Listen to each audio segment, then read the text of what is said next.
পুকুরে ইলিশ মাছও আছে। ইলিশ মাছও আছে হ্যাঁ। সিরিয়াসলি? সিরিয়াসলি। বর্তমানে আমরা আছি বাউফলে এবং যেই পুকুরটা দেখতেছেন পিছনে এটা বাউফলের একটি জনপ্রিয় পুকুর, এটার নাম হচ্ছে সাজির পুকুর এটা। আসলে এখানে কিন্তু দিনের চেয়ে রাতে একটা বেশ ভালো আমেজ আছে এবং এই লাইটগুলো। পুকুরের একটা সোনালী ইতিহাস আছে যে আমরা যখন মানে মুরব্বীদের কাছে শুনছি যে এই পুকুর পাড়ে সোনার বাটি দিয়ে যাইতো, মানে কোনো অনুষ্ঠানে খাবারের জন্য যখন লাগতো তখন দিয়ে যাইতো।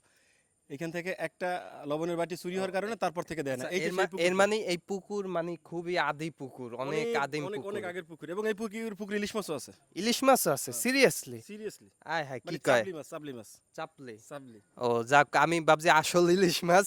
তো যাই হোক, বর্তমানে বাউফলে আছি, দিনের ফুটেজ নিতে পারি নাই কারণ আস্তে আস্তে সন্ধ্যা হয়ে গেছে। ইনশাল্লাহ নেক্সট কোনো একদিন আসবো দিনে। ইনশাল্লাহ ভাই, বিজয় ভাই আইছে, তারপর জুনাইদ ভাই আইছে, খুব ভালো লাগছে। সময় দিতে পারলাম না, আসতে সন্ধ্যার পরে। ঠিক আছে, যতটুকু আর পারছি আপনারা ইনশাল্লাহ। যারা বাউফলের আছেন তারা সবাই রোমান ভাইকে চেনেন। সে বাউফলের সামাজিক যে কর্মকাণ্ড আছে সেগুলো এবং জনকল্যাণের জন্য যেসব কাজ আছে সেগুলো করে থাকে। আশা করি সবাই তাকে সাপোর্ট করবেন এবং বাউফলের যাতে উন্নত হয় সেই কাজে সবাই নিযুক্ত থাকবেন। তো যাই হোক, সবাই ভালো থাকবেন, সুস্থ থাকবেন। আল্লাহ হাফেজ।